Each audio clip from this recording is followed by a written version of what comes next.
Hey, it's Pete, GCI Turf. Hope you're doing good today. Man, I'm gonna tell you what, it is some kind of hot right here in North Carolina. It is smoking hot. We're probably pushing 100 degrees today. My Jeep had 97 or 98 on it, something like that. Now I'm telling you, it's cooking up. Look at this right down through here, boy. You can really start to see some heat stress kicking up in these yards. These tall fescue yards are starting to struggle a little bit. It's hot and ain't got no water. You can see this stress right through here. Now this is the test plot. We'll do a full, the weekend video is gonna be on the test plot, you know, the Milo and Academy and blah, blah, all that kind of thing. I just wanted to show you this stress right here in this yard and kind of give you an idea. This is kind of what you're looking for. If you're see some of these blue streaks right in here, and then right in here you're getting some brown. It's turning from blue to brown. And let's pan over here to the neighbor. Look at here. See all this stress up in there? All that stress. So look right here at the neighbor's yard. It's starting to stress out pretty good right here. And of course I'm gonna stay off of this. I'm not even gonna dare consider mowing this right now, simply because we're in a pattern right now that we're not gonna get out of for a while. According to the weatherman here in North Carolina, in Greensboro, we're gonna be in this pattern for the next couple of weeks. There's no way in the world I'm putting a mower on that yard and stressing it out more than it's already stressing. Because at the end of the day, this is a cool season turf. We're growing in a super hot environment and it don't like it.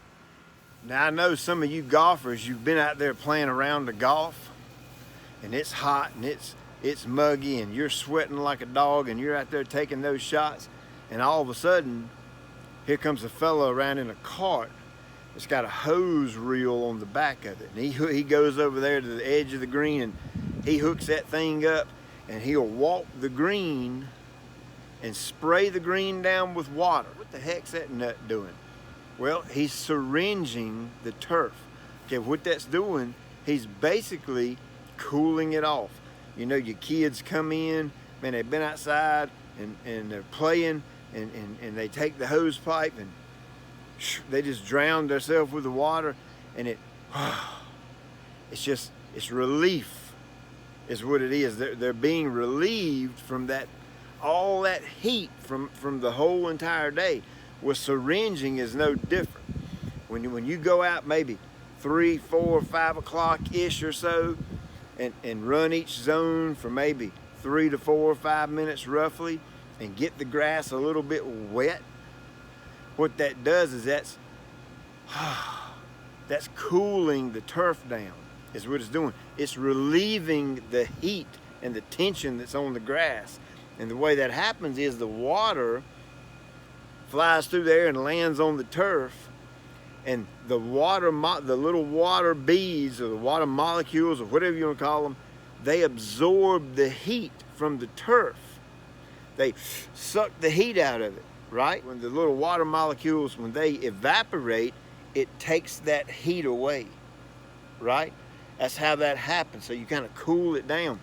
That's one of the things why it's so daggone important to cut that tall fescue tall, because that tall turf helps shade the soil, helps keep the soil cool. Okay, that's what we want to do.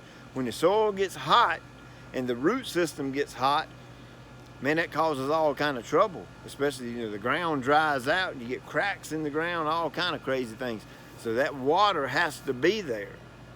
And this is just one way on top of your normal watering that you can help the turf recover from a day. Now, how often do you do this?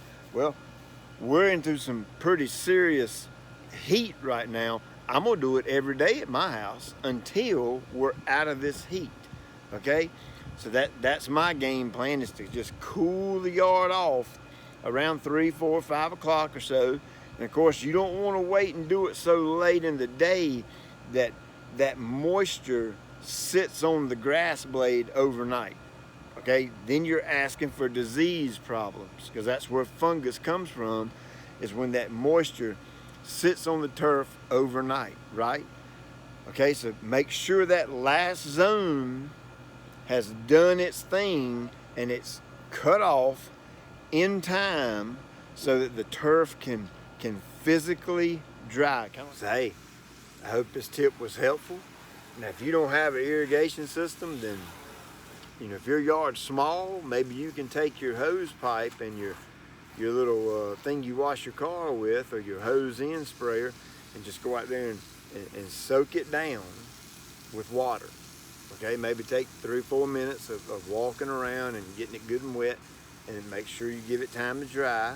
That's going to cool it off, relieve that heat tension from the day. It's going to actually help cool down the surface of the soil as well. Okay, that's a big deal. Keeping your soil temperature cool, and that kind of goes back to the height of cut. That always helps. And look, if you got a really big yard and you can't do this, then hey, just be patient. Okay, just keep praying for rain, and maybe it'll come on out. And, you know, be looking for the video this weekend. We'll look at the test plot and go over some things back there. And I still got my surprise. I may even tell you this weekend.